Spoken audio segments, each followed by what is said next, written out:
Hey, brothers.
How's it going, brothers?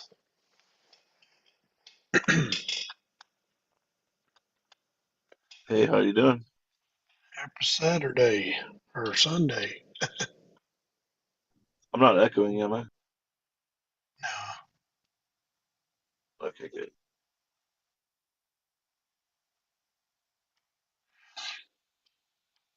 so have a good weekend. Oh yeah, it was a good weekend. Back at work. Yeah, my lodge did we sell turkey legs at things, and that's what we did Saturday at a car show. Cook turkey legs and hang out and sell turkey legs. Look at cars. Sounds like a good time. Yeah, it's pretty good. All right, I am here, but I'm going to be eating for a minute. So I'm going to be pretty silent. When we first start, I will jump on and say hi and all of that, and then turn off my screen and and mute myself so I can stuff a chicken sandwich down my throat too. It works better if you chew it first. Well, I just don't feel like I have the time for that tonight. What was that? Little Nicky, the dog's like, just let it slide down your throat hole. Oh my gosh. All right. So Scott was asking tonight what we were going to be speaking on, and I don't know if he was going to come on or not. Bratson? Just got home, have to take care of stuff before tomorrow. Got you. Okay. Well, he won't be here. Oh, okay. Bummer. I was wondering. I hadn't seen him on here in a while. Okay. Well, Right. He's had a lot going on lately, so that's all right. yeah, It's all good. it happens. All right. Well, let's shift on over and go live. Right. It happens.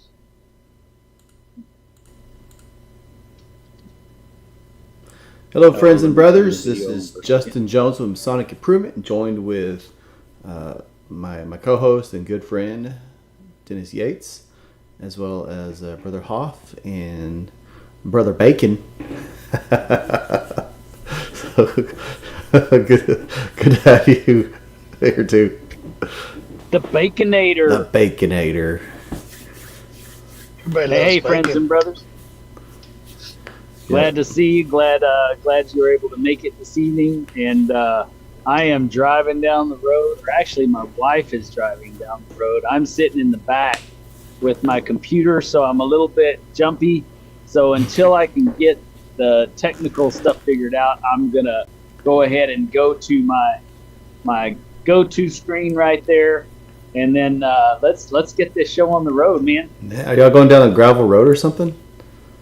Well, hell yeah, every road in Texas is gravel in between each city. Some just has a little darker stone than others. That's all. Yeah. Cool. Well, how's everybody? Doing good? Yeah. Man, it's awesome. Brad, do you want to take the opportunity to plug the event you have going on, the September 14th? Yes, please do. Okay. It is Yes. So September 14th, having the host and co-host of Masonic Improvement come visit my lodge, and with several other brothers coming to speak, and I think it's going to be about a like 3 to 4 hour event. Nice. Kind of open up, do a little bit of education, stop and eat. So eating is going to be part of that 3 or 4 hours, and then go back in lodge and finish up with a few other speakers. And the topic is basically going to be esoterics, the internal and external. So we will, talk about furniture and paraphernalia of the lodge, and the importance of opening and closing and stuff like that. And then go into a talk with Brother Yates and Brother Robert first Park. First it'll be first it'll be we'll talk ritual, and hopefully if it all works out right, Cody is talking about being there, Cody Stewart. Nice. If he can make it, he'll come and help us with the ritual as far as some of the mechanics, like Brother Hoff was saying. And then Justin will kick it off from there, discussing the importance of the ritual and all that kind of stuff. And then by that time, Brother Rogers will be there, and he'll be able to give us a nice prayer before lunch, and then afterwards give us a little talk on the internal spiritual. And then I will either I or Park will take it from there and talk about the internal in a little more esoteric manner, not quite so much, but then Park it'll be me next, and then Park will tie it in with the importance of all of it within the lodge, and how it all makes us better Masons, and makes us better as a whole, that we're all able to understand that the importance of all these things working within our lodge. Is that a good representation, Brother Hoff? Is that good? Yeah, and then tie it all back at the end to the 4 cardinal virtues, which is going to be my theme for the year. Yeah. Yes, and that I am definitely going to be doing in my talk. I'll be bringing that together, and then Park is going to tie it into the lodge as well. So yes, absolutely, I can't wait. Yeah, so it's great. You went from having one guest speaker to putting on basically a whole conference, and but that's exciting. That sounds like it's going to be a really great time, man. You got some great speakers lined up. Yeah, I hope a lot of people show up, and there's going to be some good food and some good education. So, are y'all doing tickets or anything for the meal, or what's the plan going to be for that? No, I was thinking about just getting some door prizes and things, and just handing out tickets and doing drawings for door prizes to give away as just a consolation prize type thing, and then donations for the meal. So okay, not really worried about trying to make money off the thing. I just want people to show up. Well, if y'all make any flyers or anything, or if there's anything we could put out there, just let us know, because we for sure we're all about education, and we want to support it in any way we can. So that would be fantastic. Thank you. I'm excited.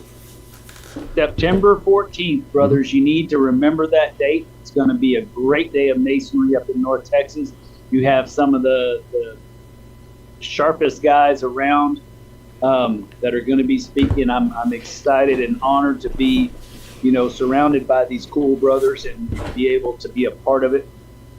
And when there's a donation for a lunch, I spend at least $15 on myself every day. I think you should bring at least $15 for yourself for lunch, and let's show this lodge how much we love them and appreciate them for doing what they're doing. And we're hoping that this is more of a regional event because there's not a whole lot going on that day. We've already made sure of it and secured that spot for a reason, because it gives opportunity to everybody in North Texas to come by. That's within an hour's reach. Yeah. I usually travel an hour and a half to 2 hours if a Grandmaster is close. And for regular lodge meetings, I travel an hour and 45 minutes, sometimes an hour and 15 minutes regularly, 3 or 4 times a month. So you can make it happen one weekend. You can make it happen for an event like this. We're not going to start super early, so you don't have to get up at 5 in the morning to make it. You get to get up a little bit late, sleep in a little bit, and then sneak on in and learn some stuff. So I just have to say it's set up exactly right to be the perfect event for a Saturday, and a good way to show your support for a lodge who's really trying to bring all the good, positive aspects of Masonry back to their lodge and kick off things right going forward. I just wanted to say that. And to be clear, that's Royce City Lodge, right? Yeah, Royce City, number 663. Okay. And what time? Dennis mentioned starting a little later. What time do you think it'll be that we start? 11 a.m. 11 a.m. The Eastern Star ladies meet that morning, and they're usually done about 10:30. So I can get in there and I can help them, get on out. And I think they usually go out to eat for lunch. So I can try and make sure that we got that day squared away. Nice. So we can start coming in at 11, get started, and then do a little bit, and then stop, and we'll go out and eat. And I'll have some food brought in while we start. So Nice. Well, I'm excited. It's gonna be fun. yeah. Off topic, Brother Weber in chat mentioned the flooding. So I know last time it rained really good, close to Waco, like Valley Mills and those areas, they were flooded really badly. So if anyone's traveling right now, be careful, because it's not like torrential rain, but it's been a pretty steady flood. I mean, pretty steady downpour in parts of Texas today. So you be careful, Dennis, because you're covering the most. I got to tell you, on the east side, up towards Nacogdoches, Lufkin, Mavericks territory, man, it is heavy rain. All the way up into Arkansas. Now, Arkansas was clear this weekend, but it's been raining nonstop for 2 weeks. And every river that we have crossed has been within about 4 or 5 feet from the crest of the bridge. Yikes. So, yeah, it's serious flooding going on, and it's still raining. We're between Lufkin and Houston, and we're just now getting to where it's not a downpour on us anymore. Man. How was the event you went to? Oh man, it was freaking awesome. It was everything I had hoped it would be. And if you got to see my post, we went to the first Friday afternoon. We got there at 1:00, and Friday afternoon they had an event for at the state capitol. And there were several, honorary proclamations given by the governor, Senate, the Treasury. They all gave proclamations to the Scottish Rite and the Masons of Arkansas, and seriously, the Scottish Rite in particular. the senator that was there that helped put it all together, he was a member of the Valley as well as well as a local brother, and he he also, well, actually not him, afterwards. So the well, I jumped ahead a little bit, I guess. The First of all, the SGIG was there, of course. The sovereign Grand Inspector General. He's the head of the Orient, right? He was there, and so was the personal representative of the Valley in Arkansas, and then the Grand Master was there, and there were several Grand Officers there, as well as about 40 to 43 other Masons that were there at the event. It was well attended, and then throughout that ceremony and that process, I learned that which is so cool because this runs right along with Goliad's history as well, and probably half the states and half the cities in South America at least, or southern United States at least. Not South America, we don't know about that, but southern United States at least. The architect that built the Capitol was a brother, and interestingly enough, after doing the Capitol, he also built he was also the architect and engineer for the Scottish Rite building. And so he was responsible for both of those. And I say it's a lot like Goliad because, Goliad was built, and then the mayor of Goliad was a brother, and he commissioned the building of our county courthouse, which is one of those huge monstrosities for a little town, right? Mm-hmm. And just a beautiful courthouse. But he, commissioned a brother for that, and we built history in all of our areas. So that was very cool. And then just so happens that the Treasury office is right next to where we were, and Kohanke's standing there, and a brother comes up and starts talking to him a little bit. And after it's all said and done, Kohanke says, "Well, hey man, we got a personal tour of the Treasury from a brother if you want to." So the manager of the Treasury, not the treasurer himself, but the manager of the Treasury office and all that, he takes us into the Treasury, into the vault, and we got to hold $600,000. My daughter got to hold $600,000, and I can tell you, it's probably not worth it to rob a bank, because that's heavy. That's heavy money, even in paper. So even in $100 bills in paper, it was heavy money. But that was pretty awesome being able to do that. And then he says, "Well, you got a business card?" And I said, "Well, yeah, I got a business card." He said, "Well, let me see it." And I gave it to him, and man, he got out the official seal and stamped down the official seal on my business card. So I got that as a memento. And that was just in the Capitol building.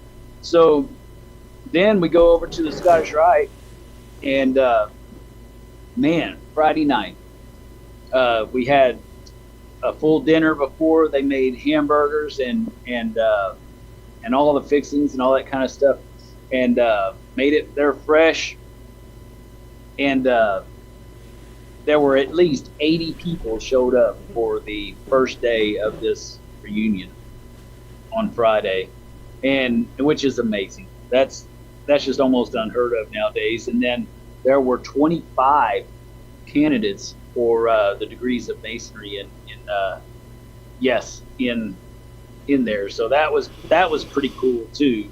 That I hope that we have that kind of results when we do ours in June, mm-hmm. and in San Antonio, since it's our centennial as well. But I got this cool medal that's the exact same replica of the metal that they created when they laid the first cornerstone for that, or actually when they completed the building of that, the Albert Pike Memorial Building back in 1924. And that was awesome that I got to have one of those. And then we started all the degrees and stuff, and man, some of the backdrops and the lighting, they still use their lighting from 1924. They have completely restored it. Now we have ours in our lighting board in our cathedral as well, but we can basically just turn it off and on, and it mainly the reason for that, I think is, well, it probably needs to have a little bit of work done to it, but we've also switched to a lot of LED. But these old-timey lighting boards, they have these huge levers that these arms that pull down that create the dimmer effect on these lights. And so in every scene, they have all these lights. They have about 75 lights that they have all these dimmers going in all these different lights to create a certain ambiance, a certain visual effect. I will show you a few of the pictures next time that we do our show and really get into it. But because I wasn't allowed to take a lot of them because you can't take them during degrees, of course. And then there was just a few times that I was down there and had an opportunity to do it. But they have, it's kind of interesting. They have a Knights of St. Andrew, but they also have what's called a camp guard. And one of the most impressive things that I've ever seen is the ending of their 32nd degree. The way the camp guard actually, it's hard to explain since there's people that may not be Scottish Rite Masons, so I got to watch out on that. So we'll just leave it at that. But man, I got to see all the secret passageways in that old building. I saw exactly, and the building burned halfway down in 1952, and I saw where it was built from. You know, you could see the actual bricks. I got a picture of where the bricks and the cinder and the old concrete meet each other, from where the old building and the new building connect. They had it happened in the organ room. But in that crazy that room, they had a half burned down building and just built it back up. Yeah, they would never do that today. You'd be concerned about structural integrity and all that stuff. Be gone. It'd be gone, yeah. It'd be gone. Yep. Sorry, didn't mean to interrupt. No problem. In this building, it is freaking huge. I've got all the specs on it in my briefcase, but just the size of the building is 300 feet by 150 feet. So yeah. Wow. Yeah, that it's pretty impressive. So the size of a football field. Man. For those of you who don't know what a football field size is, that's big. It's huge. It's huge. So well, you mentioned secret passages. A lot of people don't realize that, even not necessarily secret passages, but the Grand Lodge in Waco. I was when I was volunteering for their OLT, we were looking for books because they were selling books there, and I was following Sam around, and he was taking me through all of these like crazy hallways and stuff that you wouldn't even think are there. Looking, because I got just anywhere there's a spot for like a box of something, there's something in storage like out of sight, and it's crazy these old buildings, like how many side rooms and passages that you really wouldn't think are there. It looks like just an unassuming door or something, like a closet maybe, and then you open it up, it's like this giant storage room or something like that. It's pretty wild. Well, in their library, they had this one set of stairs that it's completely hidden. I mean, you can't tell looking at it, and then you walk up and pull on this one piece of wood, and uh, the whole shelving unit opens up, and there's a set of stairs that goes up. What? That's Yes. awesome. Yes, it's That's that what kind you of would stuff. expect to find. Right. As a non-Mason, I was disappointed there was not more secret passages. So Yes, I know, especially after watching National Treasure. I couldn't tell you how disappointed I was. But I finally found it. I know where the treasure is. But in going up there, it's kind of interesting because they go up about halfway, and then there's this wood there, and this panel of wood, and Brad said, Brad Kohanke, for those of you that don't know, he said, "Oh, it doesn't go anywhere. That's just." I said, "You know what? These stairs were built, and that door is there. Those go somewhere. You're just not allowed to go there. They go somewhere, and I would like to know where they go." But there's other places, like in the it's so funny, in the SGIG's room in his office. There's actually a back way to get out about 50 feet away from his office, back into a back hallway. So if there's somebody that comes in the front that he doesn't like, he can sneak out the back. Yes, and there's also a corridor in the basement that goes from completely from one end of the building all the way to the other end of the building, to where you have secret ways of going through. It's like a maze. Man, that's old school right there. I like that. Yeah, it's awesome. It's just the coolest place, and I'll tell you more about it when I have the sheet in front of me with all the specs and all that kind of stuff, because I'd really like to do some kind of an episode to really, talk about it and brag on it, because it really is cool. And I really think I ought to do another episode. We ought to do an episode with the Scottish Rite in San Antonio as well, because we have secret passages there too, and I've been through those, and I know where, we have a bunkhouse up top, and Wow. we have all kinds of things that we don't use today that are actually there. So I think I want to spotlight that as well. At some point, we ought to do a cathedral versus temple episode, because we call ours a cathedral in San Antonio, and it's a temple up there in Arkansas. And it, not that we'll compare what the differences are between those names, but we'll just have a friendly little competition on who has more secret passages or whatever, who has more, girth to their building. It's all about girth. I think every bragging rights. Well, let's just put it that way. I think every ante room should have a secret passage going into it, so that when this guy is coming in and he didn't know what to expect, he didn't know there was a door there. So just like, here's your obligatory secret passage that you were expecting. Just throw it in every lodge. Just have a secret, like a bookcase that just opens up, and there's an ante room right there. Well, any of y'all that have looked on the Texas Freemasons app and saw the post that I did with all the pictures, and then you see that one picture of the figure in the green box, and just think about that when you go back to Texas Freemasons and look at that, the figure in the green box. I don't want to say much about it, but I can tell you that it is 100% real. 100%. Interesting. So now anybody who's listening, go to Texas Freemasons, look for my post, love it, say something about it, and look for the picture of the green box.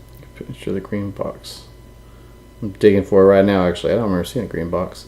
Let's talk a little bit about DMLA now, because you had a pretty interesting conversation apparently.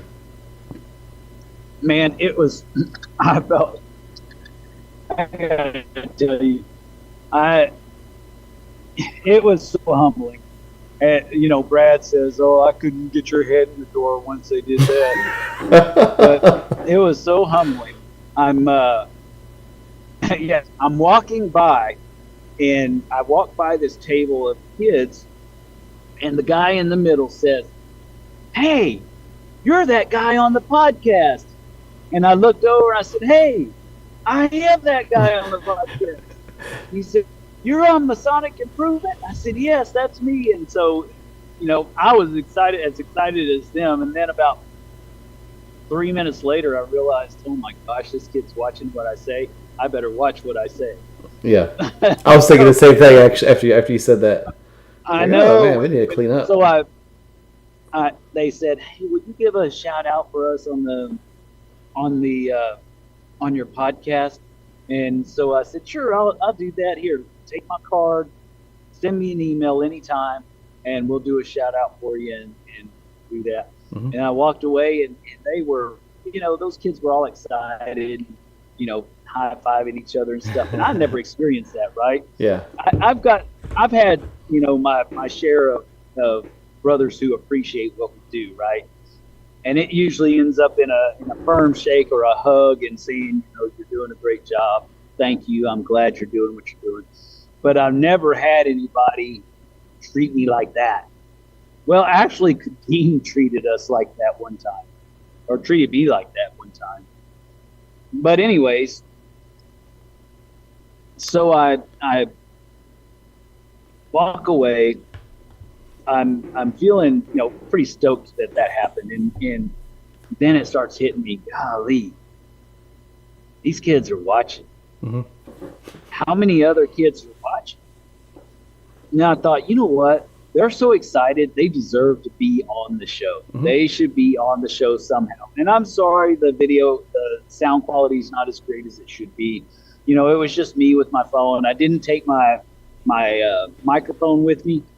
The recordings that I did one with a small round table of brothers, and I'll upload that. I want to figure out how to see if we can fix the volume on it before we publish it, though, but because it's not as close as those kids were, and so it's a little bit more difficult to hear. It's more muted, but well, it's already public. It was public when he posted it. Yeah, I'm talking about the other one that I did with the round table. Okay. Brothers, okay. With the brothers. I can fix the volume easily. Yeah, you can get it to me. Yeah, it's a little bit quieter than the one even with the boys. So, but anyway, so a few minutes later, I'm thinking, you know what? They deserve it. They're going to get on the show. I'm gonna do more than a shout out. I'm going to let them shout out for themselves. And so we did that, and it just really made their day. And I got to tell you, even more so than it making their day, it made my day. It was humbling. It was exciting.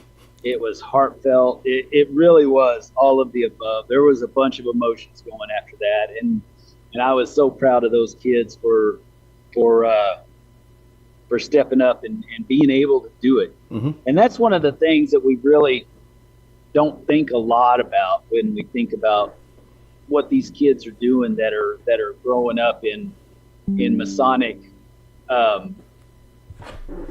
You're driving, you can't look at that. That's really what we forget about when we're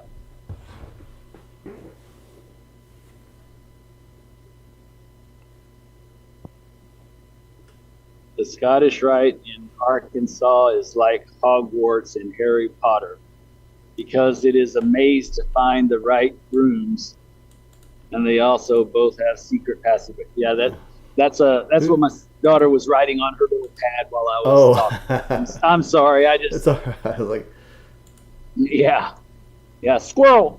Yeah. So anyways, so these kids were so super excited, and it just really goes to show the quality of kids that you got in these programs around, our state and other states, mm-hmm. around our country.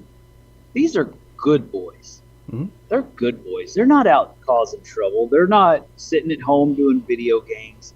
They're trying to raise money for the charity of their picking. They're trying to make a difference in their own lives and communities.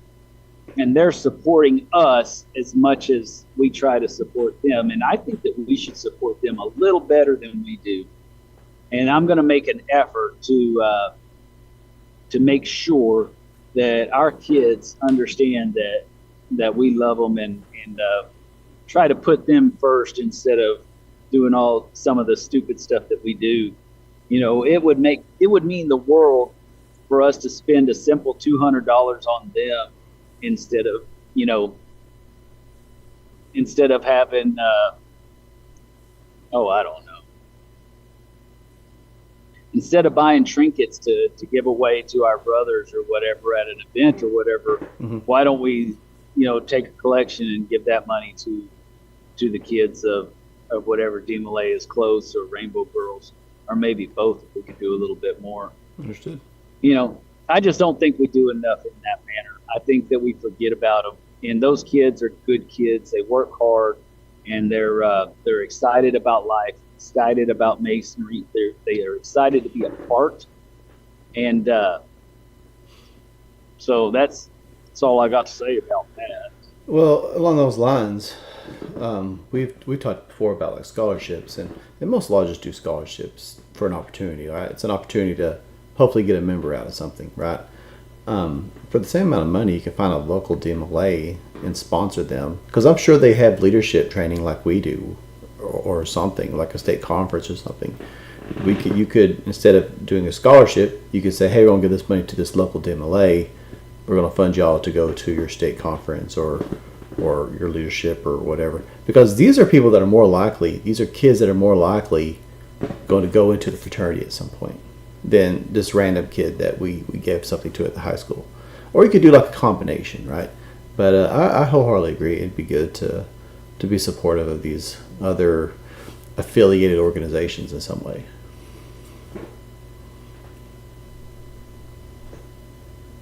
Since nobody else is talking, I'll jump back. Well, it's weird if you don't say. Tell you the next.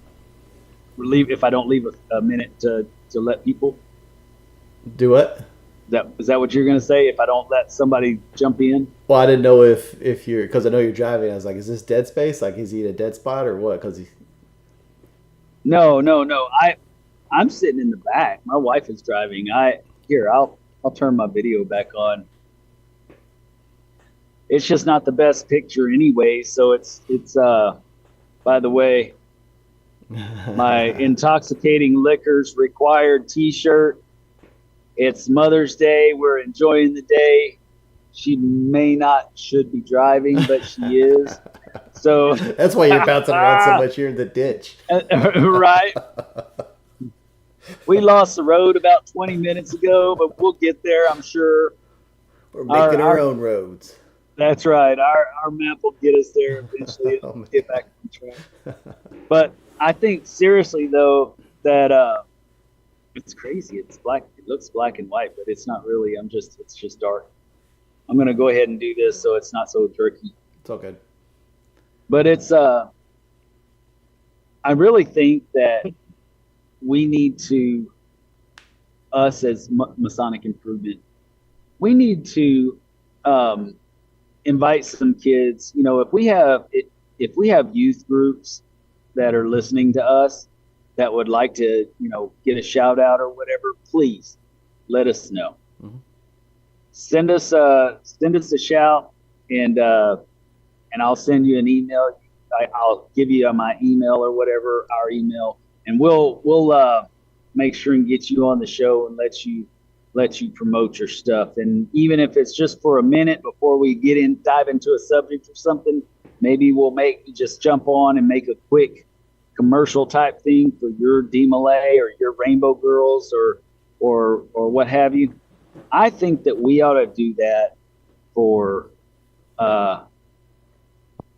as a, and now I'm putting Justin on the spot. This is how you get things done 101 by Dennis Yates. you make sure and say it out in the public to where everybody hears it, so it makes everybody comply. Just kidding. But Well, no, I think we ought to do something like that, and just make that available. Now, of course, we won't be able to hit everybody if we get 1,000 different requests, but I think we ought to make an effort. well, I was actually thinking I'd be fine with it if they wanted to come on. Like we could record something one day, and like short, like 20 minutes. Why in DMLA? Why do you like Masonic improvement? Just give them an opportunity to, because we talk a lot about established Freemasons, right? But these are kids that are working hard under the Masonic umbrella. I get concerns like as far as like with bringing minors on, and like are the parents cool with them being on YouTube and stuff like that. But I wouldn't be opposed to it at all. I think it'd be good to give them recognition. Yep, absolutely. I don't know what the viewers think about that, but I think that they're already a part of our fraternity in what they're doing, and they support us more than anybody else. They work hard, and they deserve a little bit of an opportunity to say who they are, get a shout out. Yeah. In fact, when those boys, I'm sure they'll email me because I gave them all my card. I'm sure one of them will email me. When they do, we'll go ahead and get them on proper and see if we can and do something nice for the DMLA of Arkansas, in Little Rock. Yep. I'm just There was some DMLA a couple of years ago at my lodge. We had the DMLA come in, and they did their like little ceremony in our lodge before we opened lodge. It was pretty good. Mm-hmm. And then as far as Rainbow Girls goes, we have one of our members. His daughter is a Rainbow Girl, and so that's awesome. As a fundraiser for her, she and her family cook our meals for our stated meetings. Oh, and that's awesome. It's pretty cool. So they actually cook really good meals for us, and she comes up. She did a ribbon ceremony for our lodge, and during my installation in July, she's going to do a gavel presentation, Rainbow Girl type thing. So we try to support them as well. Nice. Yes. Nice. Hope she really hammers the point. Oh my goodness. I could have gone a life. That was pretty bad. Of all the ones that you've given, that was not on point. That was you hit your thumb on that, buddy. Oh well, I think that's awesome that you did that, and you did that without us saying anything, right? So hopefully some of these lodges out there and some of these soon-to-be worshipful masters are thinking about ways that they can incorporate the kids into their lodges. Maybe give them a chance to come give an education presentation, something that they love about DMLA or something, and make that one of your education talks or something. Not necessarily you, Brother Hoff. I know that you've got yours planned out quite a bit, so you may not even have it. But things like that is a great opportunity for them to show off why they are and what learn a lot in those programs. I was thinking about this very thing either today or yesterday, and because you can sponsor Boy Scouts or just Scouts now, right? And I haven't seen many lodges jump on that. And I know that there was some kind of resistance because we do have DMLA, but there's not a DMLA in every town, right? If there's a local DMLA, absolutely you should support them and you should help them out. And in fact, I think you should do that to your closest DMLA anyway. But if you're in a town where there's no DMLA in like 50 miles, and there's no scouts being sponsored, that's an opportunity too. And you could look at it like, hey, just a way to maybe get new people one day. That's not really the way to look at it though, because I look at it like this is an opportunity to contribute back to my community, because we're taking these these young individuals who, granted, they'll probably move off when they get a certain age. There's no guarantee they're going to stay there. But you're contributing to these young people and helping them to develop those moral compasses and to grow and mature in a way that when they are adults, hopefully they'll kind of go against the grain, right? Because we see how things are today, right? We see how, and I'm in a, oh, we lost Dennis. I'm in a middle school, right? That's where I teach, and the kids are very different than we were, like in the 90s when I was in middle school. And the high schoolers are very different than we were when I was in high school. And I just think it's an opportunity to give back to your community by hopefully giving these kids some guidance that maybe they'll be good Masons one day, maybe they won't join at all, but even if you give them guidance and help them develop these principles, this work ethic, when they go to college, they can be successful too, regardless of where they go and regardless of what career field they go into. I mean, it's definitely good if you can have a young man and he goes through leadership and he develops, and then when he's old enough to petition, sure, he petitions, and he's already got a head start because he's already been in leadership classes and he knows how to be on committees and things like that. That's great. That's ideal, but that's just a side benefit that occasionally happens, as opposed to just getting these young people and getting them involved and helping them to grow and develop. So that's my rant on that. I'm pretty, like I said, I teach middle school. When you start talking about developing leadership in kids and things like that, that's something I'm really passionate about, like student council and stuff like that. I love things like that. So I think if a lodge can have an opportunity like that, they definitely should.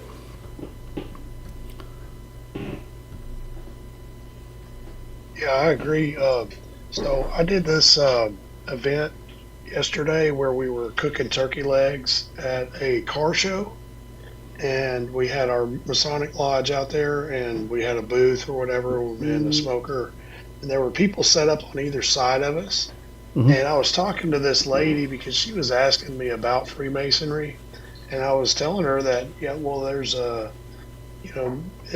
Freemasonry is for men, but they do have the Eastern Star for women. She was like, oh, really?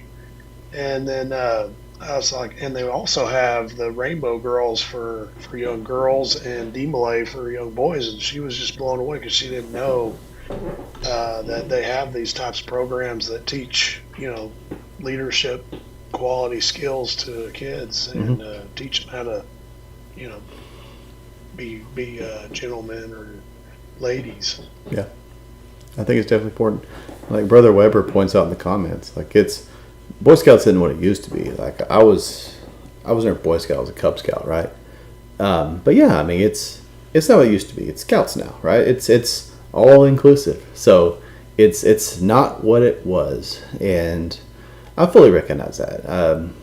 Maybe it's worse. Maybe it's way more different than I remember. But I still think it's an opportunity to, I don't know. I think if we can get involved and help them out and within the parameters of that organization, it's worth looking at some point. But by all means, I'm not saying focus on that and not DMLA, because DMLA, I mean that's us. That's us. That's under our umbrella. That's part of who we are. So that's definitely should be a priority. I think Dennis is coming back. There he is. What's up, Dennis?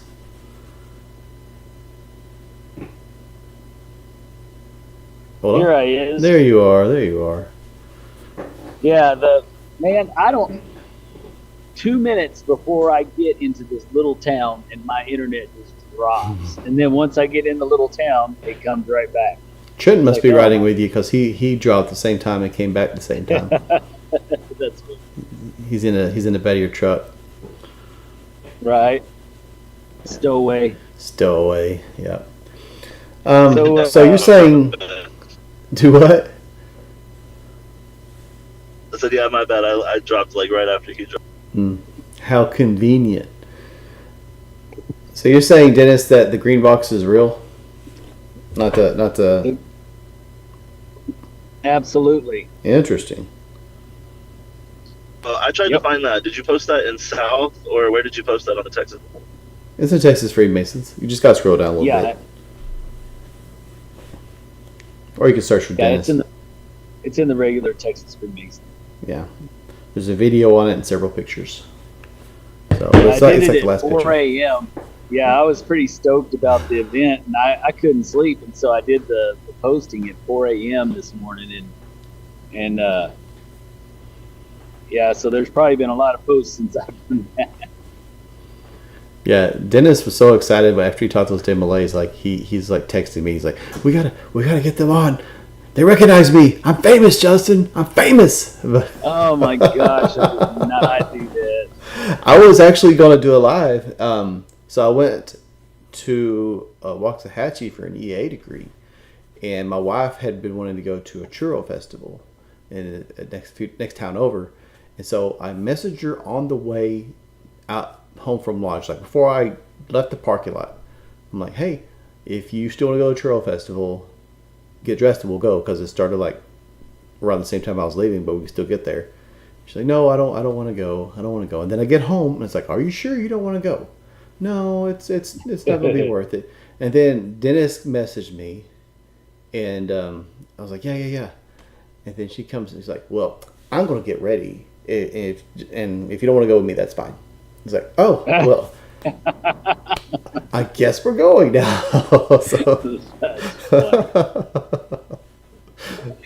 So I felt bad about that, but you gotta do what you gotta do. Well, it's Mother's Day weekend, right? Yeah. If forced to, Brother Webb says, if forced to make a choice between supporting Demolay and Boy Scouts, going to support Demolay without question. Yeah, I agree.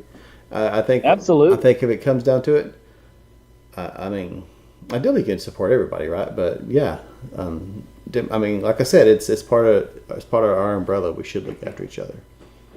Absolutely. Absolutely. Yes.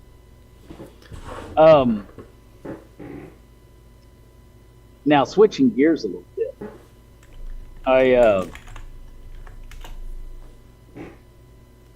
I found out that the Grandmasters Conference wasn't very well attended this past weekend in Houston. And I'm not exactly sure why. I mean, there was bad weather and maybe some other stuff was planned. I don't know, but that's really odd in my opinion, and it's really disturbing to me because Houston is a big city, and you know there's normally around 200 people show up there. Mm-hmm. And so for this one not to be as well attended as in the past, it really bothers me. And I hope that people around the state are appreciative of the things that have happened in this year that have really improved our masonry and our transparency from our Grand Lodge, the transparency from our Grand Lodge, for us to be able to be a part of what's happening there.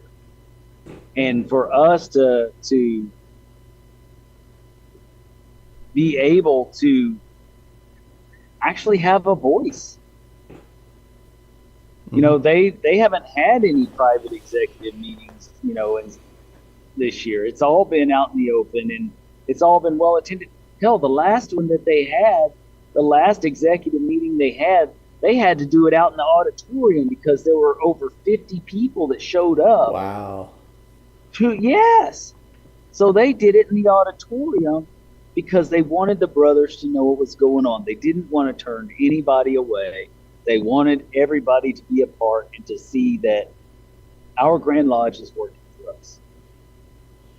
So with that in mind, brothers, I plead to you, please support our Grandmaster, support our Grand Lodge. They're doing good stuff for us. They have been for a long time. Mm-hmm. So we had a bump in the road.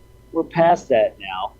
Let's get together, do good things, and show up for our Grand Lodge. Yeah. If you want to vote for something, you got to support it. Absolutely. Absolutely. Speaking of the Grand Master, in July 27th, he's actually coming up to my lodge for a double cornerstone ceremony. Nice. I don't know how I That is pulled that one off, but that's pretty cool. I get installed on the 13th, and then right after, like a couple weeks later, the Grand Master is going to visit us. So Wow. Are you gonna That's receive it'll them? be awesome. great. Are you gonna receive them? Of course they Yeah. are. So that's good, man. You They get that better. done. Get that done at the beginning of the year of your Masonic year. Everything else is gonna be cake. All the district deputies and everything. That's cake. Like you just receive the Grand Right. Master. Everything after that's easy. If you can do the Grand Master. Right. That's awesome. Well, and that's just, testament to the kind of man he is in all reality. I mean, he shows up when there's something where it would be better if it was his presence and not somebody else, then he will be there if it's at all possible. That's awesome. We are very blessed as a jurisdiction to have him. Absolutely. Absolutely. Now, another thing that's interesting is there were only two people that made themselves available there at the conference to let people know, and that's Brother Robert Park and Brother Chip Green. And now this is no official anything, but I just wanted to throw that out there as well. I thought there were more people. I guess there's not going to be, so that's cool. Well, it's never too late, right? I mean, we had people nominated Yeah. from the floor. Yeah, but I don't know. I mean, you've got representation of two good men there, and Mhm. let's see what happens. Yep. I I agree. I And- really don't like it when you have a laundry list of people, because what that tells me is that you've got people at all four corners of the world trying to jump at an opportunity that just isn't there.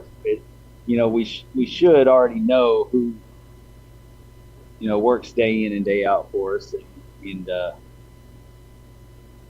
have our ideas of what's going on, whether it's in front of our face or behind the scenes to keep everything going. Yeah. Cody Stewart's here. So Hey, Cody. there's going to be a super forum in Arlington 438 on June 15th, and they'll cover receiving Grand Lodge officers other than DDGMs. So we'll cover your bases for you, Brad. There. Looky there. That sounds like a call out to me. Yep. I'm gonna put it in my calendar right now. There you go. Yes. I'm wondering if somebody else is putting something in their calendar for Brad. I wonder if it's a tit for tat or if it's just a tit.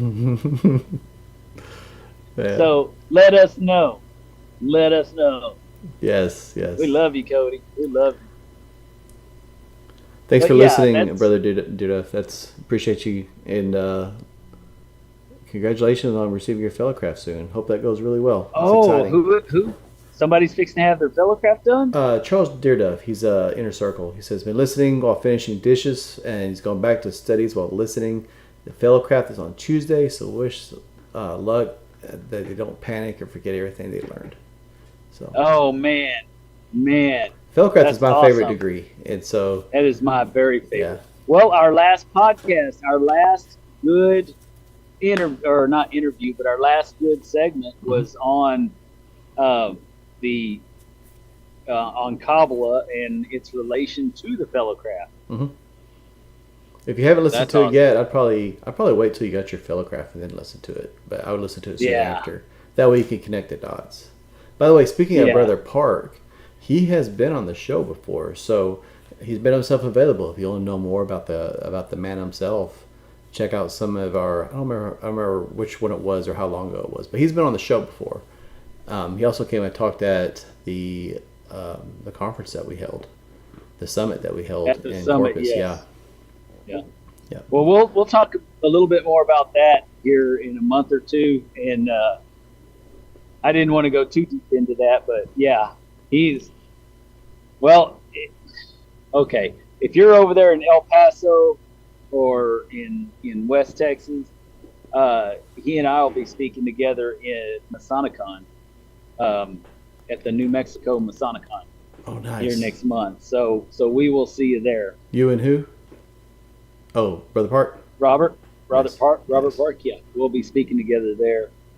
I tell you what, man, and I'm not like I said, I don't want to talk about this much more anymore, but he really is one of my favorite people to talk about esoteric topics with. Well, not man, insert topic here. Mm-hmm. He really, there's not much that he can't talk on, whether it's esoteric or administrative or Grand Lodge function or anything. I mean, that's kind of he's just got it going on, and not only that, but he his freaking college, his original major was going to be on, what was that? Oh my gosh, I just had a brain fart. With What quantum was that? physics, something like that, probably? No, it wasn't. No, it wasn't quantum physics. It was like historical. It was something like philosophy or something like that in cultural. I don't know. I'll have to look it up. But anyways, he was into the history of ancient Greece and all that kind of stuff. That's how he got interested in Masonry and all that, was by studying the ancient mystery schools in college. He didn't even plan on getting a lawyer at that time. Mm-hmm. We'll have to get him on the show and ask him about Yeah. it, because he's a man of many mysteries. Well, I would love to hear how history of the mystery schools led to Freemasonry. We've Yes. alluded to that before. I'd love to hear it from someone who's actually studied it pretty thoroughly. Yes, and he remembers that stuff. I can't remember yesterday, much less that. Yeah. Nice. So, brother, Right Worshipful Stewart, did you hear my call out? Did you hear you didn't answer, did you? Justin, did he answer? He said, it's going to be great. Love you. And the Fellcraft is the best one. It's a shame we only spent about 5 minutes on it. And, of course, slow the process down. He added that, too. Yes. Yes, slow the process. So let's talk about that a little bit. You know, we talk about slowing the process down. What does that look like for you in Masonry? What is it? Just the degrees for you? Is it the degrees and the introduction into the mysteries? What do you think slowing the process down looks like? Everything. It starts at the beginning. We've mentioned this before with the petitioning process. It starts, you slow down the petitioning process. You have this guy coming to your lodge for like 6 months, for example. I think 6 months is a good benchmark. He comes to your lodge. You invite him to every stated meeting. He doesn't come into the meeting, right? But he comes and eats with you.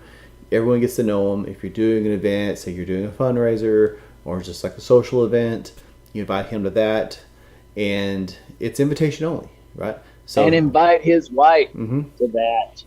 So you don't. He should never assume that since you're meeting that he's invited, and you make that clear. Like, hey, we'll invite you, and if you get to that point where we think you'll be a good member, when you ask, at that point we'll give you a petition. But if he's not a good fit, you don't invite him anymore, right? You just Right. stops, and that's all there is to it. You also slow down the process with the memory work and the degrees. I know you have timelines and things like that, but there's really no benefit to rushing people through these degrees. There's so much to learn. I mean, just talk about the Fellowcraft degree. That's granted. I don't expect you to spend a lifetime learning the Fellowcraft before they go to master, right? But there's so much to it, and people like try to memorize it in like a month. What's the benefit to you as a person? How are you growing? Well, it memorizing took me 2 weeks, and I'm ashamed that I only spent 2 weeks. Yeah. But I had to wait the month but I knew it, and I didn't really have to do much else. And I didn't know I was supposed to study anything else. I didn't know I could study anything else. It was never mentioned to me. So I would like to add, and I hope, Right Worshipful Stewart, you realize I am trying to butter your muffin, and I love you. My God. But I hope that in the future we will consider it. We have memorization work. Everybody knows that. It's part of Masonry. He says poor choice of words.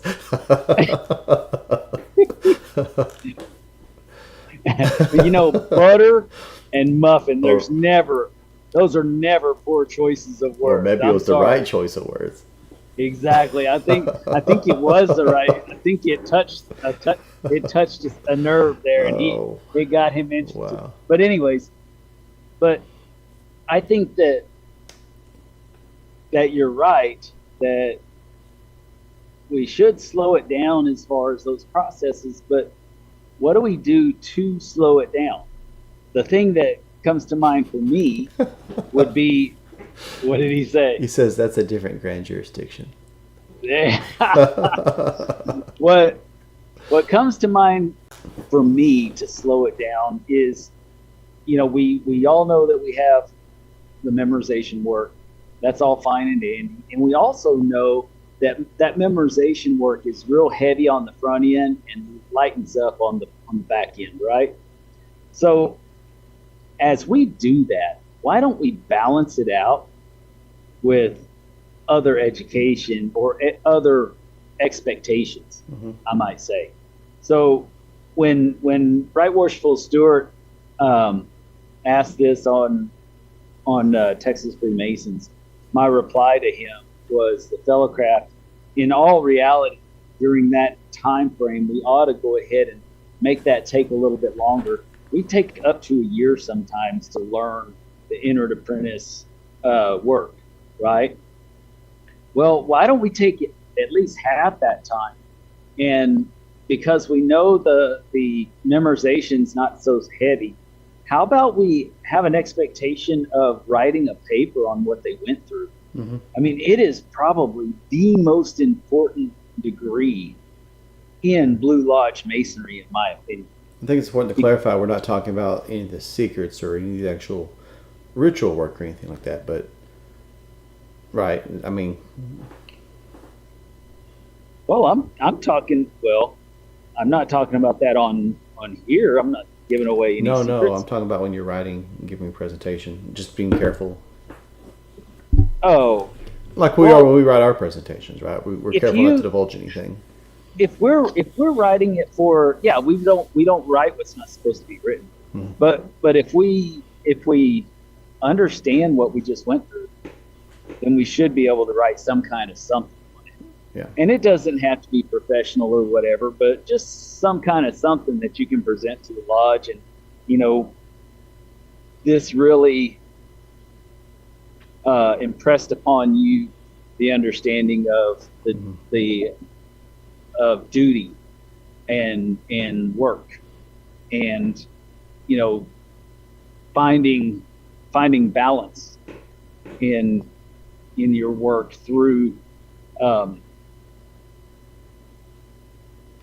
rungs of Jacob's ladder, which is referenced. It's not necessarily directly referenced in any of the degree work. However, it can definitely be connected, and if you watch our other episodes, you can see that.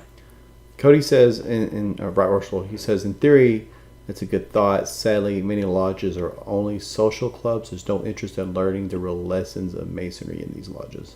I agree.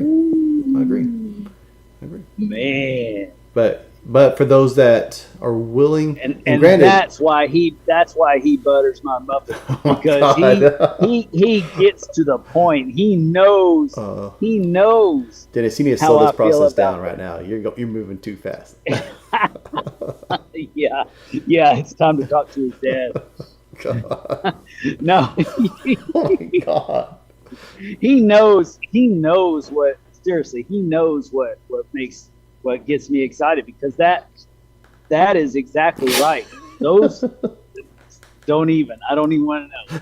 Those are the exact points that we talk about all the time here on Masonic Improvement. We don't go right out and call them out like that. That was pretty awesome. I like that. Cody, Yeah. I want you on the show before too long. Yeah, that would be. As soon as you have time, you let me know. I want you on the show. We'll make it happen. I had a third point I wanted to make. We kind of got off sidetrack, but also as far as you asked me what we should slow down. I also think we need to slow down our progressive line. I think the line itself serves a purpose in that you're learning things, but also I think there's no benefit when everyone in your lodge is a past master. Why did you rush everybody through it? If you have a good leader or a set of good leaders, and they are willing and able and happy to continue serving the lodge, why run them through? Right? There's this mentality that everyone has to have an opportunity to be a past master. Not everybody's leadership material, and maybe they're not now, but maybe having more time sitting in this office and developing will get them where they need to be. But there's no company anywhere that is successful that recycles their president, vice president, and board directors every year, right? Their stock would plummet. They would have no value. They would go insolvent. But that's what we do, and so that's why I say we should slow that down too. If you have good leaders, let them lead. Still send them to OLT every year, right? Because leadership, there's no such thing as a master leader, right? All great leaders are students of leadership, and so just because you went to OLT one time and you checked all the boxes and you don't have to go again doesn't mean you shouldn't. So keep these guys in leadership positions if they're serving the lodge well, if they are helping the lodge, and have them keep going to OLT and things like that. And if it gets to a point where they're too complacent or they have just been there too long, and because it happens when you're in a position for a long period of time, sometimes you get complacent and the leadership kind of gets stagnant. Well, that's why we're a democracy. That's why we have elections, and then you can move that, and then you can move everybody up one. But there's no point in rushing everybody. Well, I agree and disagree. In some ways, I do think that we could have 2-year terms, but I don't think it really should go more than that. And the reason why is because then you've got 12 years to go from junior deacon to worshipful master.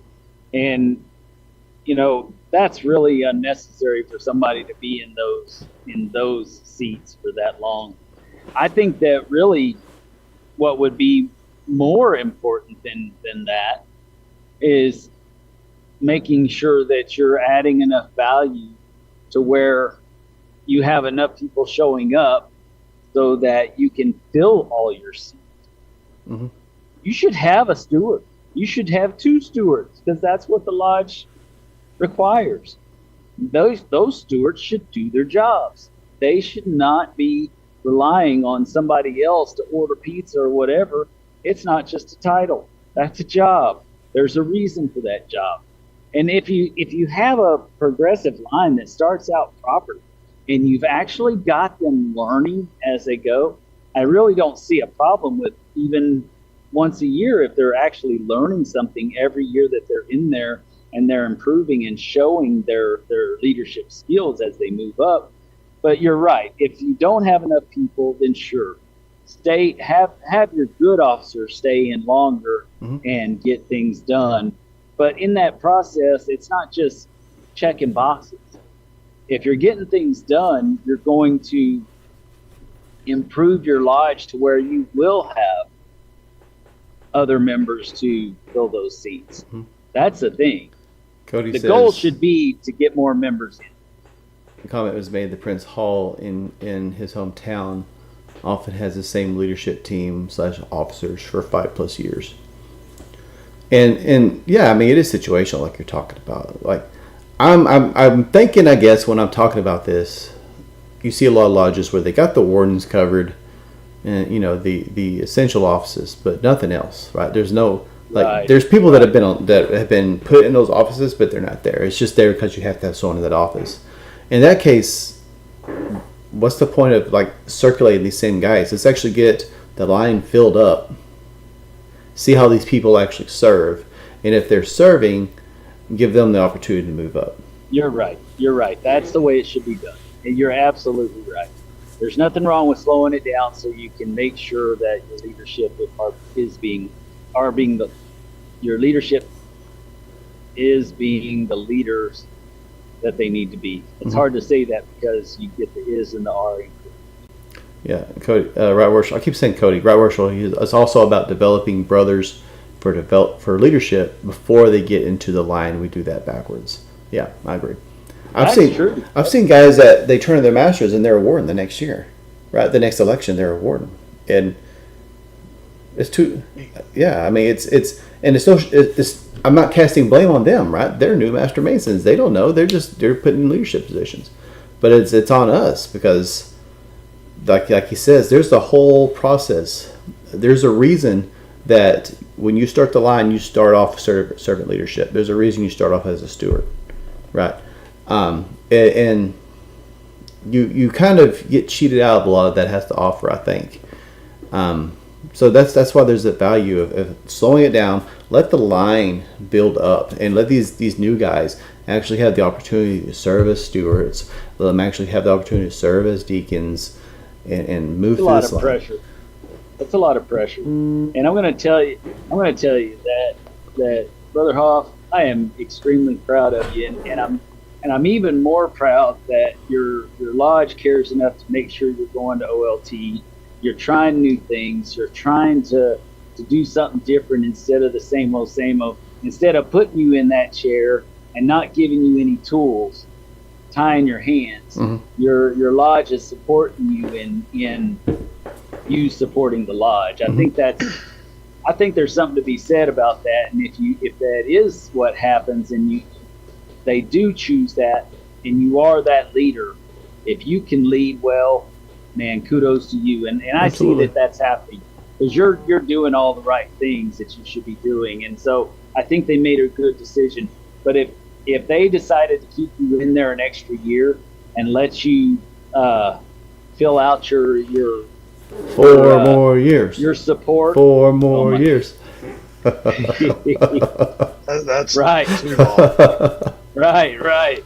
But if they were to ask you to do that, if you did such a great job and they asked you to do that, let you fill up your line a little bit, get some people back. Now that you're creating value, now the lodge is creating value to get people back. So then you'll have an opportunity to take the load off yourself and spread the work, right? So I gotta say I feel bad for brothers that get put in that position, but not all of them, are a complete failure with it either. There's a lot of brothers that have and can still just step in and make it happen. But yeah, kudos to you, brother. Yes, absolutely. Thank you.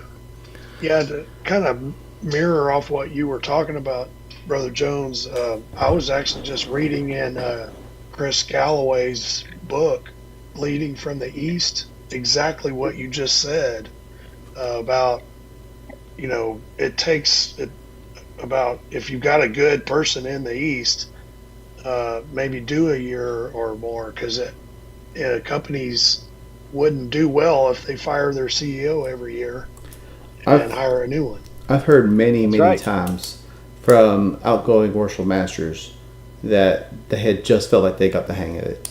It takes a year to actually get the hang of the leadership as a worship master, and right around the time you're like the realization hits you, like, hey, I think I got this figured out now. The next month is elections. If you're Justin Jones. I enjoyed my year. I thought I had a pretty good year, and I'm real proud of mine. Oh, I enjoyed mine too. I think I did a really good job. But I'm just saying, a lot of people. Nobody else feels like you did a good job. You felt like you did. No, just kidding. But yeah, you're right, and both of y'all are right that businesses would fail. But hell, most of our membership don't even know that it's a business. Hey, They don't understand the charter that they hold. They don't understand the fact that they have a EIN number. They don't understand the fact that there's certain rules and regulations. There's a reason each lodge has a set of bylaws, rules, and regulations, and they don't ever work on them. They don't ever make sure that they're up to snuff. I'm not just talking about Texas here, so let's not just shut down a bunch of lodges. We have a really good question when you get a chance. Go ahead. We got it. Brother Stewart, he asks, and I don't know, I really want to answer this, but he says, yes. My answer to you is yes. Do you think that applies to Grand Lodge officers too, with the elected line? Oh, absolutely. Yeah. Absolutely.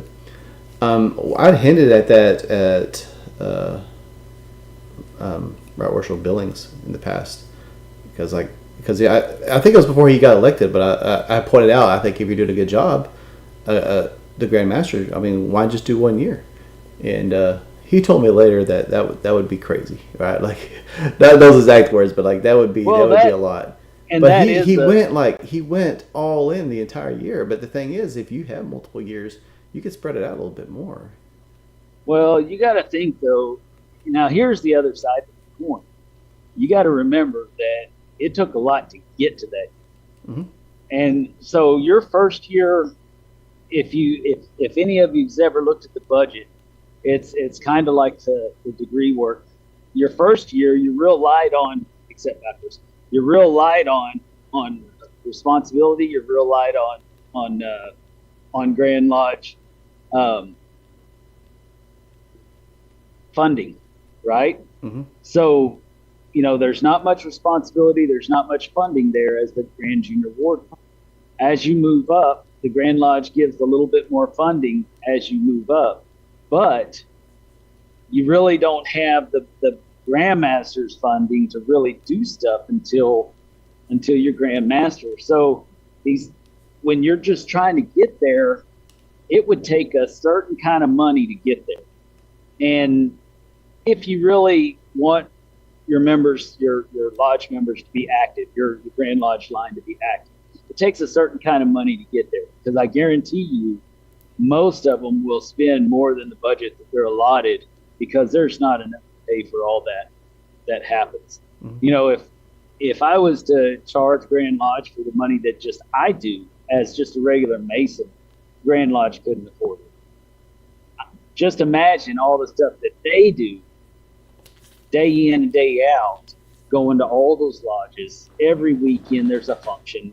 There's all this dinners expense, gas expense, all this kind of stuff. You got to remember that when you're looking at these things, and keep in mind that $27.50 may seem like a lot, but it ain't that much when it comes to supporting an organization that does as much traveling and as much promotion as our Grand Lodge does without any extra money coming in. They do those fundraisers, but that's not usually for Grand Lodge functions. It's usually for our charities. Mm-hmm. So you got to remember, we're on a fixed budget, and all of that budget is spent on marketing and promotion that creates no income. Yeah. And $27.50, when was that change? That was like 5 years ago, 6 years ago that it was increased. It wasn't very long ago, but there's been so much inflation. Like $27.50, that's almost insulting how low it is, really, from like an organizational standpoint. Like it should be higher. I'll put it that way. And so when people complain about $27.50, that's what I mean. It's insulting. Like, you're getting a lot of bang for your buck from Grand Lodge, and all you're giving them is less than $30 a year. So don't fuss, and then don't go to Grand Lodge and gripe about the building or anything when you don't want to fork out more than $27 every year. Right. Yeah. Yeah, New Jersey takes $75 for their Grand Lodge. Nice. I think that's more fitting. Mm-hmm. Yeah, so my dues are 180, and so 105 goes to the lodge, and then 75 goes to the group. That's very fair. Mm-hmm. Very fair. In fact, that's very low in my opinion, but still, it's very fair, and both your lodge and your Grand Lodge will be supported for many years with balance like that. It seems like. Yeah. All right. Well, guys, it's 10:40, and I promised my wife that we would finish Fallout for Mother's Day. Oh, whatever. You lie. Oh, okay. I'm gonna call you out every day. You're gonna go and you're gonna go to bed. Your wife's already asleep. Your kids have stopped. No, it's She's Mother's down. Day. She's been asleep most of the day. She's awake. Yeah.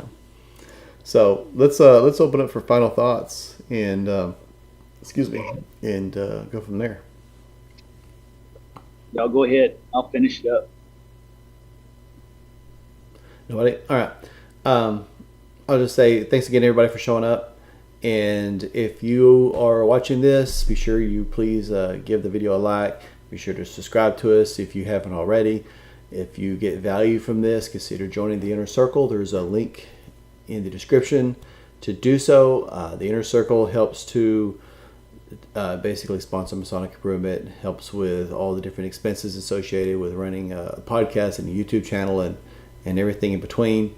And so definitely appreciate all the Inner Circle here. I mean, that's what these guys are, aside from Dennis. But Trenton, Jeff, Brad, and the other usual guys that show up on our lives, they're all Inner Circle. And this is growing because of their support. So definitely appreciate you guys and everything y'all do. Definitely appreciate Dennis and everything he brings to the table, even though he looks like he's in a black and white TV show right now. But other than that, I'm trying to remember what else I had. But yeah, I'm looking forward to going to what lodge was it again, Brad? Let me pull it up. Royce City. Royce City on September 14th. Looking forward to coming and speaking at your lodge and talking with everybody and all that. Hopefully run into Russell Stewart there, because he always brings a lot to the table too. I was just at a forum with him a few weeks ago. That was a really enjoyable time. I always enjoy hearing him break down the different parts of the degrees and things like that. He's very thorough. So that will be excellent. Other than that, I don't have anything. I got a week and a half left of school. Then it's summertime, baby. So, he says it's on his calendar, Brad. So, yeah, that's what I'm talking about. So just so make some flyers and slap his face on it. Then it's a done deal. Man, he just threw honey on it. I'm so excited now. But yeah, me too. But if Dennis keeps talking about buttered muffins, he might just avoid them. Right. I'm gonna have some muffins whenever y'all come. Yes, you gotta have just don't let a big old bowl of butter. Oh, a big old bowl of butter and muffins. That is awesome. That is awesome. Weird. Okay. All right, so it's my turn now. That's awesome. Cody, right worshipful sir, he's staying away from you me. have made my day. I'm very pleased that you're going to make it. So just so that everybody knows, for a recap on what's going to happen that day, Right Worshipful Cody Stewart will start off our morning, and he'll talk about a little bit of ritual and some of the do's and don'ts when you're in lodge, and how to be in proper form when it comes to the ritual in your lodge. And then Brother Justin Jones is going to piggyback off of Cody and talk about Right Worshipful Cody, sir. I'm sorry, and talk about the ritual and the importance of the ritual and how it prepares us for the work at hand, and also gets us ready to go back into the world. Isn't that right, Brother Jones? Isn't that what you're going to do? Yeah, that's what he's going to do. Told that's what I'm going to do. So that's what I'm going to do. That's what you're going to do, man. And then we got Brother David Rogers coming in. Man, he has our spiritual guidance in more than one way. Love that guy. I love Me David. too. Well, I love both Cody and David, and I always have, and they give me a great big hug every time I see them, and that's because there's real friendship and brotherhood out there. You never question that when you're with your brothers like that. And so, I am so happy that they're going to be there.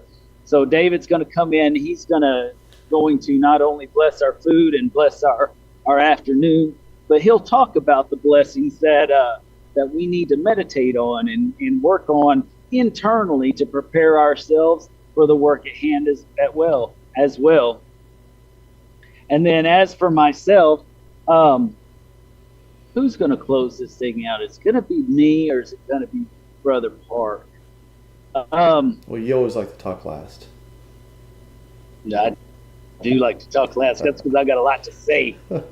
But now, granted, I also want to let y'all know that everybody out there.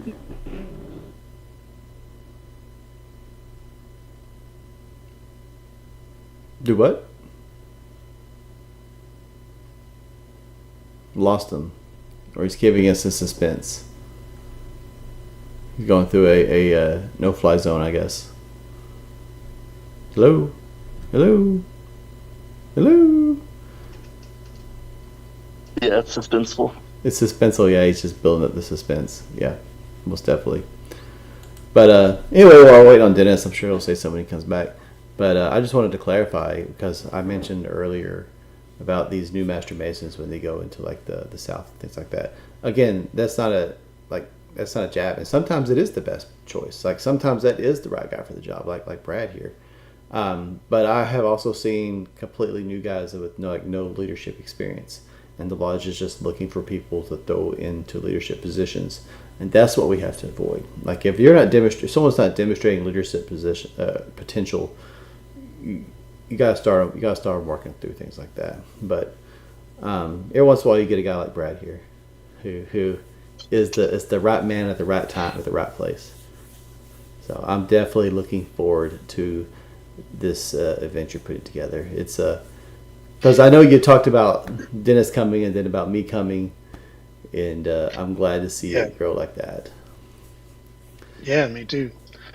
I think it's really going to be something. Oh, definitely. Fun. Most definitely. But yeah, any flyers, like I know Trenton volunteered. Like if y'all get any flyers, let me know. I'll post them. Okay. And I mean, obviously you probably want to post them on Texas Freemason and stuff. But if you want me to post anything to Masonic Improvement or talk about it or anything like that, we could definitely do that. That'd be good. Yeah, definitely. I just want to thank you guys for being willing to come out and do it. If it was only going to be just used to, I was excited about that. Mm-hmm. So, and just to see that it's going to grow into something even bigger is amazing. Yeah, no, we definitely, if it came down to it, we would have came individually. But I think we just saw like an opportunity. I think we saw that you're a good leader, and so that you could probably take something like that and grow it. And I mean that's what happened, right? So that's exciting. Yeah.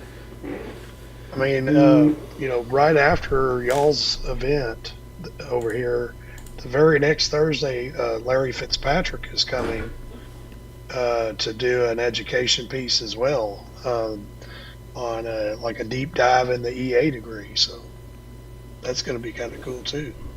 So it's just going to be event after event kind of thing. You said Larry Fitzpatrick? Yeah. Yeah, Larry's awesome. I like Larry a lot. Yeah.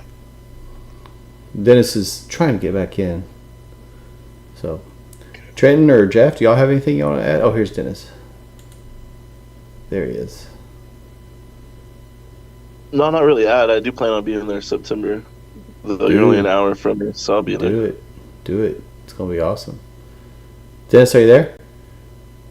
I am here. I apologize. What's crazy is that I'm in Houston. You said you had something really exciting to share, and then you got quiet. We just thought maybe you're just keeping us in suspense. I know, that's funny. That's funny. Not. I'm not going to tell you who my carrier is. But what are we gonna say? Okay, so or he's not right worshipful anymore. Past Grand Chaplain David is going to do a spiritual talk, and then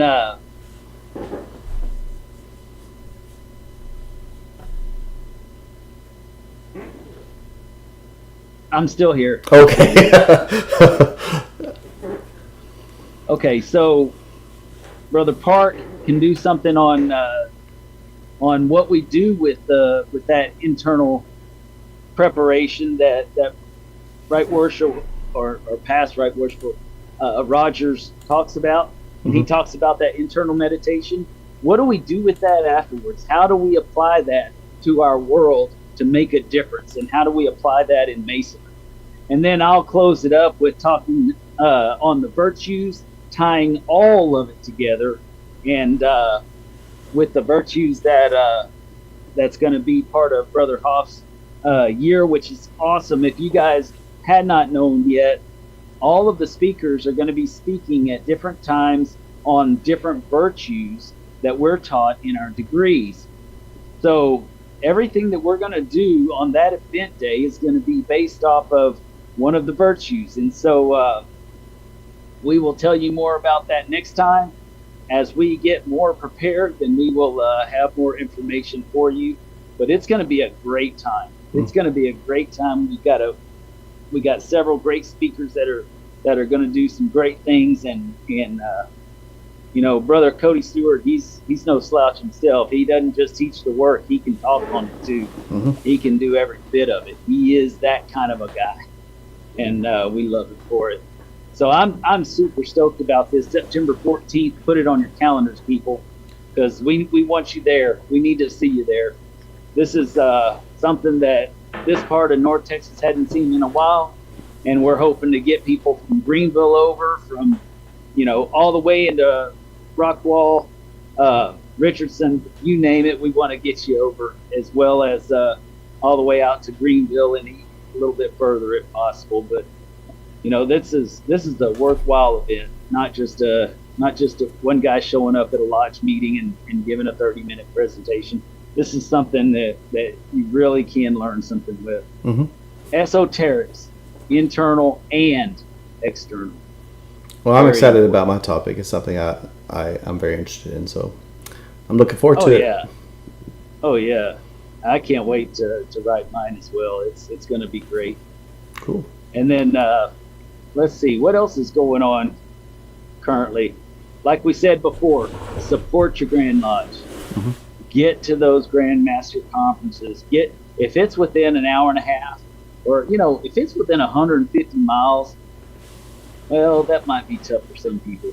If it's within an hour and a half of where you are, you should be there. You should support your Grand Lodge, support your Grand Master. Like I said before, the money that's budgeted for them to go around every year, they're not making money back on it. You think that they're selling all that swag and they're making money on that, but they barely make pennies on what they sell. They really don't. It's more of a service to you than anything. It's not about making money. If you've ever watched the treasurer's presentation online on Grandview, then you would know that, and you would know that you need to support your Grand Lodge a little bit better because they support us well, and especially nowadays, our Grand Lodge has stood up and said that we matter, and so we need to prove why we matter to our Grand Lodge as well. So that's a challenge to all of you out there, and I'll certainly adhere to that as well. I'm not above it. I should be, I was about to say, I should be below it. But I think we all should keep that in mind. We all need to be in it for the right reasons. Our time is valuable. I understand that. So make it count and help those that are giving up their time to help you have a better experience. Together, all of us can make this thing a a better place and a better fraternity. We're not in bad shape right now. We're in very good shape, and we're in a better place than we have been in years to be in even better shape. Yep. So if we all take that momentum that we've had and move forward with it and push on, then we're gonna see some great returns in the future, because we got young guys coming in that are just chomping at the bits to learn this stuff, and I think we have a lot to offer them. Yep, I agree. So I've been talking a lot tonight. Support your DMLA, support your Rainbow Girls, bring them in. They're probably smarter than most people you know. Bring them in, let them give a talk, let them tell you what they're doing, and maybe make them your charity in one of your next drives. Love it. Yeah, me too. I love them. They're doing a great job. Those kids are doing a great job. So otherwise, thank you for having me tonight, Justin. Thanks for coming. It's always a pleasure to work under your reign. I'm a definition of servant leader. I don't know what to say. I mean, yeah. You're welcome, Dennis. Oh my You're God. welcome. Dennis is out here buttering everybody else's business. Yeah, you keep your butter away from my muffin, man. I'm just saying. Somebody's got to do it. Oh, God. All right. All right. Well, anyways, I do enjoy this show. I appreciate all you brothers that spend your time with us as well. I hope that it's not a total waste of your time. I hope that y'all enjoy that episode on Kabbalah that we did. It's the episode 0, and that's done like that for a reason. And There'll be a part 2 out soon. Yeah, my daughter's going to help me with some art. I've got some of the pictures that I've got. I'm fixing to project them onto the wall, and we're going to make some art to share online. It's going to be pretty cool. Y'all are going to like it, I hope. Anyways, brothers, keep it between the points. We'll see you soon. Thank you. Since you can't see me. See y'all later.